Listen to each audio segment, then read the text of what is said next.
Keluarga Indonesia bahagia. Ya, selamat berjumpa dalam program Inspirasi. Dan kita berbicara serial mengenai Raja Wali. Saya senang memelihara unggas, ya, tapi di rumah saya tidak ada Raja Wali. Yang ada lukisan Raja Wali. Saya melukis juga dan melukis Raja Wali. Nah, Raja Wali dan unggas yang lain kalau mereka bertelur, maka mereka mulai membangun sarang. Kalau burung di pohon, ya sarangnya cenderung seperti oval, setengah lingkaran. Ada burung yang kecil bahkan hampir seperti bunder bulat yang masuk ke dalamnya, ke dalam gua. Tapi kalau Raja Wali ya tidak, ya dia hanya seperti dasar saja. Itu mirip dengan di rumah saya. Kalau saya lihat angsa atau entok mau bertelur, maka dia sarangnya sederhana. Hanya dia mengumpulkan carang-carang kering dan daun-daun, tapi paling tidak ada wadah untuk telurnya, ya. Dan nanti waktu anak menetas seperti bantalan kasur yang untuk mereka hangat. Nah, yang menarik adalah dalam Ulangan pasal 32 ayat 11 sampai ayat 9 sampai 12 menceritakan bagaimana induk Raja Wali menggoyang bangkitkan isi sarangnya untuk mengajari anaknya terbang. Sebelum mengajari anaknya terbang, maka biasanya unggas, ya, ketika anaknya beranjak dewasa, mulai tumbuh bulu-bulu halus, justru sarang ini sering sudah dibongkar. Tujuannya supaya ya memang jadi tidak nyaman, ya, biasa tidur di atas sarang kasur gitu, ya. Sekarang itu rusak. Biasa berlindung kalau burung tertentu yang seperti gua, lalu tiba-tiba mulai rusak. Memang juga seiring dengan tanpa dirusak pun seiring dengan waktu dia akan mulai berubah bentuk menjadi lebih terbuka. Nah, tapi yang saya pelajari bahwa kalau Raja Wali ini memang dia sengaja untuk membongkar sarangnya. Nah, kenapa sengaja? Ternyata untuk membantu percepatan pertumbuhan bulu anaknya ketika pada malam hari misalnya dia kedinginan. Dalam suasana yang lebih dingin itu ternyata tubuh ini seperti bereaksi, dan reaksinya adalah melindungi diri, membangun perlindungan dari udara dingin, yaitu bulu yang lebat. Nah, karena memang bulu yang lebat ini dibutuhkan untuk suatu saat nanti bisa terbang dengan kekuatan penuh.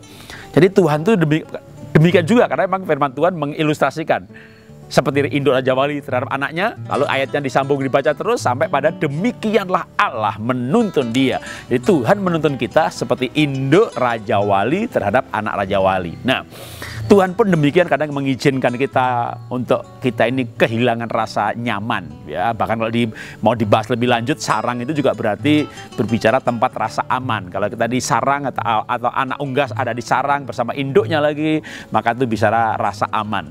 Tapi kita belajar terbang, dia dikeluarkan dari sarang, diterjunkan di atas bukit, itu bicara rasa aman yang hilang, bahkan hal yang menakutkan. Apa yang selama ini menjadi rasa aman bagi saudara? Tergantung siapa saudara. Kalau Anda laki-laki mungkin rasa aman pada jabatan, punya jabatan pelayanan, punya pekerjaan, kena PHK, nggak boleh pelayanan. Kalau seorang wanita rasa aman pada tabungan, saldonya habis karena suaminya kena PHK, lalu keluar biaya untuk pengobatan yang cukup tinggi. Kalau seorang pemuda-pemudi rasa aman karena punya pacar, Tuhan izinkan putus pacarnya. Seorang wanita rasa aman pada keluarga atau pada saldo, laki-laki pada relasi, pada jabatan. Setiap orang punya rasa aman yang berbeda-beda. Atau istilah yang lain, zona nyaman. Tapi sering Tuhan izinkan terjadi, maka rasa aman ini dibongkar oleh induk Raja Wali sehingga anak Raja Wali merasa tidak aman. Untuk apa? Untuk bertumbuh menjadi dewasa. Karena ketika orang merasa tidak aman, dia akan mencari rasa aman. Nah, respon di sini penting. Ketika orang mencari rasa aman pada hal-hal yang tidak kekal, pada jabatan bisa habis, perusahaan bisa bangkrut, bahkan pada teman yang setia pun, teman bisa ketika ada masalah, ya akhirnya dia sibuk dengan urusannya sendiri. Dan ada saatnya kita harus hidup mandiri, tapi tidak bisa mandiri, mau kekuatan sendiri. Nah, disinilah respon penting. Saatnya orang untuk mencari kekuatan hidup itu dari Tuhan. Maka Daud berkata, Tuhanlah kekuatanku, Tuhanlah kubu perlindunganku.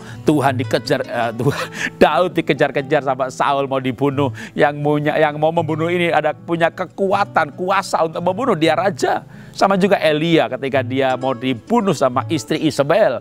Ada yang berpikir atau bertanya, kok sama Isabel aja takut? Lah, ini istri raja yang lebih sadis daripada rajanya. Rajanya bertobat, lihat mujizat api turun dari langit. Wah, dikatakan seluruh bangsa itu itu berkata Jehovahlah Tuhan, Jehovahlah Tuhan. Dan Ahab ada di situ. Tapi di kerajaan, begitu sampai di kerajaan, Isabel berkuasa. Dia mau bunuh Elia. Elia takut, manusiawi lah kalau takut.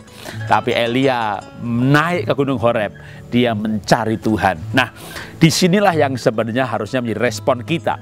Kalau ada rasa aman yang Tuhan izinkan terjadi, entah lewat pandemi atau dampak dari pandemi, ya COVID-nya sih kalau nggak kena kita nggak masalah, tapi dampak dari COVID ini, ya kitanya nggak kena COVID, tapi perusahaannya kena, dampaknya kena, ekonominya kena, sehingga kita juga bisa menjadi kehilangan rasa aman. Tapi kalau kita punya Tuhan, kita membangun rasa aman itu pada Tuhan. Tuhan yang baik, Tuhan yang berkuasa, Tuhan yang memberikan jalan keluar pada waktunya. Tuhan yang menyediakan, Jehovah Jireh, yang menyediakan juga pada waktunya. Nah, kalau orang diizinkan mengalami rasa tidak aman atau rasa amannya hilang, keluar dari zona nyaman, dan dia mulai mengandalkan kekuatannya sendiri, dia akan jatuh. Dia akan tidak sanggup, merasa sendirian, kesepian, frustasi, depresi. Ketika orang mengandalkan rasa aman pada teman, bisa kecewa. Tapi ketika orang mengandalkan kepada Tuhan, firman Tuhan berkata, berbahagialah orang yang harapannya adalah Tuhan. Berbahagialah orang yang kekuatannya adalah Tuhan. Mari pada hari-hari ini kita belajar untuk percaya Tuhan, mengandalkan Tuhan. Maka saya percaya saudara akan diberi kekuatan baru seperti Raja Wali yang diperbaharui kekuatannya setiap kali Raja Wali mengalami sakit, bulunya rontok, atau mengalami keadaan tidak nyaman, maka Raja Wali berjemur di bawah matahari, memperbaharui kekuatannya, dan mendapat kekuatan baru, terbang lagi dalam menikmati bukit-bukit yang indah dan mangsa yang tersedia di alam semesta ini. Kalau Raja Wali sakit, ya nggak bisa berbuat apa-apa. Karena itu mari sekali lagi belajar untuk mengandalkan Tuhan. Tuhan memberkati. Warga Indonesia bahagia.